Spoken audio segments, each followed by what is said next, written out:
Duha ka puluyan gintupok sang kalayo sa distrito sang Molo sa syudad sang Iloilo. Si Zen Kilantang nakatutok. Nagkinarangkara ng mga residente sa Don Candido Subdivision sa barangay North Fundidor, Molo matapos nga magluntad ang sunog kainas ng aga.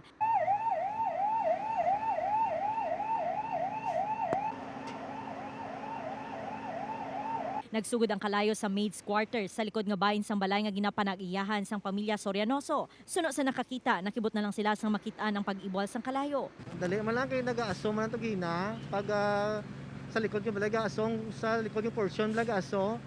Di pagkagwa na namon gin tanan naman sulod aso pa lang sa gagwa pero pag abri mo sa patan kalayo dako natin ba siya namon sa likod hindi na madala. Dali-dali naman nga ginsalba ang ilang mga kagamitan. Patay pa sa nabilin nga kalayo.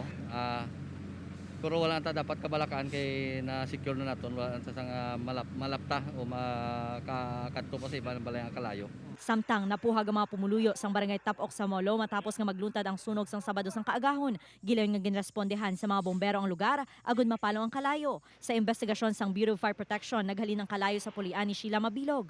Totally burned ang ila balay. Lakip man sa nasunog ang porsyon sang balay ni Anay Mayor Jed Mabilog, Arsenas Lazaro kag Roberto Soriano. Base sa pagpangusisa sang BFP, nagsugod sa kusina ang kalayo kag posible short circuit ang gintunaan sang sunog.